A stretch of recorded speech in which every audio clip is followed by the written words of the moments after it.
আজকে একটু পটল পোস্ত রান্না করব। এখানে পটলগুলো কেটে নিয়েছি, এখানে এই মশলাগুলো মিক্সচারে ফেটিয়ে নিয়েছি।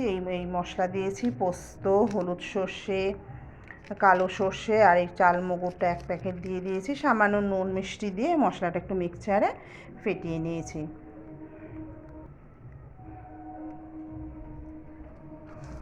এখন একটু পটলগুলো ভাজবো। একটা দিয়েছি, আবার ওটা রেখে আসলাম। একটা একটা করে দিয়ে এবার এরকমভাবে আস্তে আস্তে করে দিয়ে ভাজবো।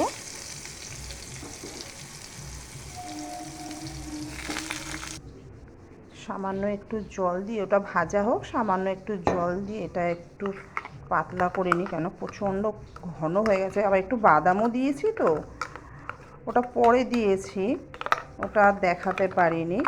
একটু পাতলা না করলে না ভালো, মানে তেলের মধ্যে দিলেই ছ্যাট করে চারিদিকে একদম ছিটিয়ে পড়বে। ঢেকে রাখি না, গন্ধটা না ফ্লেভারটা উড়ে যাবে। এগুলো ভাজা হতে হতে ততক্ষণে এই পাশে কড়াইতে তেল দিয়ে দিয়েছি, সর্ষের তেল গরম হোক। তবে এবার গ্রেভিটা দিয়ে মশলাটা কষিয়ে নেব। আরে হাত মুছছিলাম তো, কথা বলতে পারছিলাম না, মানে হাত মুখ দুটোই মুছছিলাম, হাতে জল ছিল।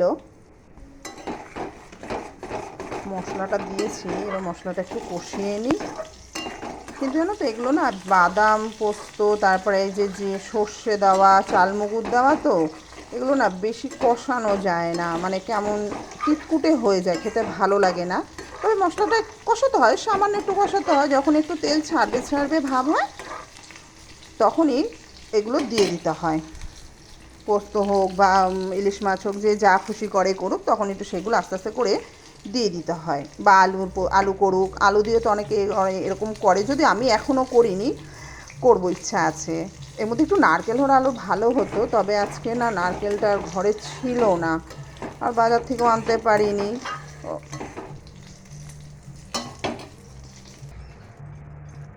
এই ফুটছে, এবার এগুলো আস্তে আস্তে করে দিয়ে দেব।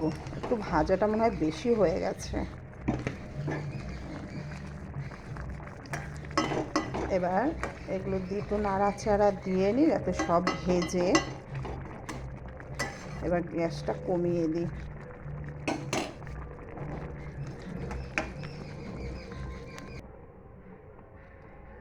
এগুলো তো সব এবার মশলার মধ্যে চুবিয়ে রেখেছি, হোক আস্তে আস্তে করে চুবিয়ে দিয়েছি, ভালো করে মাখিয়ে রেখে ভালো করে মানে যাতে সব কটা পটলের মধ্যে ঢোকে, সেইভাবেই সব দিয়ে চুবিয়ে দিচ্ছি। একটু ভাজাটা বেশি হলো কেন, বাবু না একটু ভাজা ভালো খায়। একটু এরকম হয়ে গেলে তো ওকে দুটো তুলে দিচ্ছিলাম দেখে এই ভাজাগুলো একটু বেশি হয়ে গেছে। এবার এটাকে একটু ঢেকে দিই। এই নামিয়ে পাত্রে রেখেছি। এখন এই যে আরেকজনকে দিয়েছি। আর একটু দেবো পাপা? না, ঠিক আছে। খেতে ভালো ভালো হয়েছে? আচ্ছা, এই হলো পটল পোস্ত।